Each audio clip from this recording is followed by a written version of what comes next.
Yo, what is going on, guys? Welcome back to another brand new Division video. In today's video, we're going to be talking about the State of the Game recap. I haven't really done one of these in a long time, to be honest with you guys. I just like doing these. They're a little bit better and they're a little bit easier for you guys too, rather than just recording an entire 45-minute clip of the live stream and then uploading it straight to YouTube.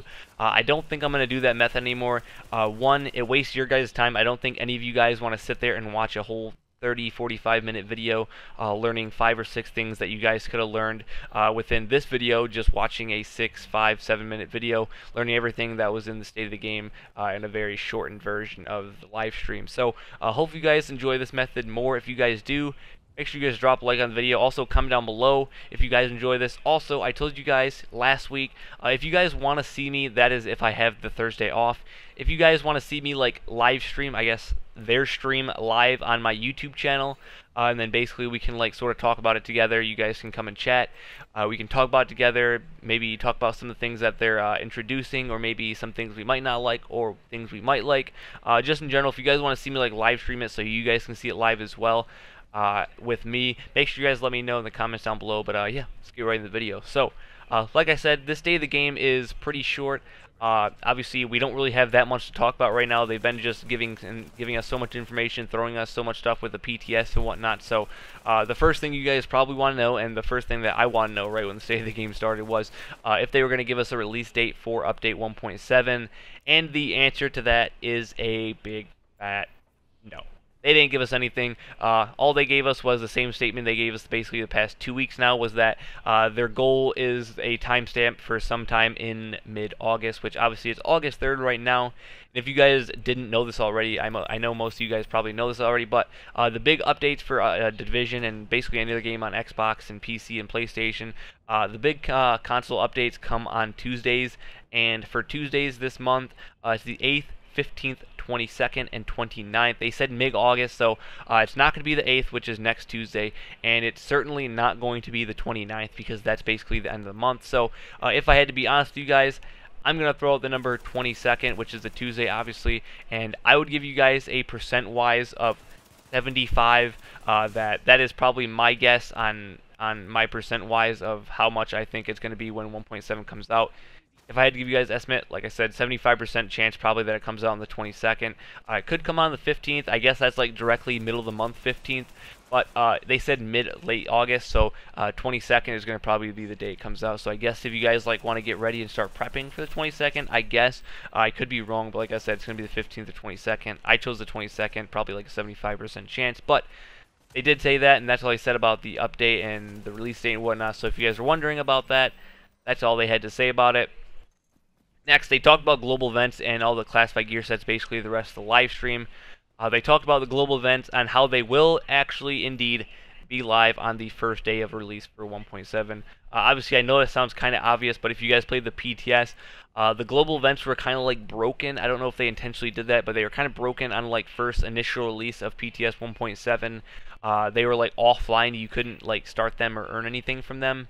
You could see global events on your screen, but they said offline as soon as you tried starting something. They did actually announce that the global events will be live, and they will be active on the first day of 1.7. And also, if you guys didn't know this already, global events will actually last 1 week. And also, since we're talking about global events, let's talk about the first 3 classified gear sets that they're going to be introducing in the global events week 1. It is going to be Lone Star, Final Measure, and Deadeye. If you guys seen yesterday's video, that's the reason why I'm crafting a M700, and that is for Deadeye, because I want to get a weapon ready for that Deadeye build that I'm going to be going for.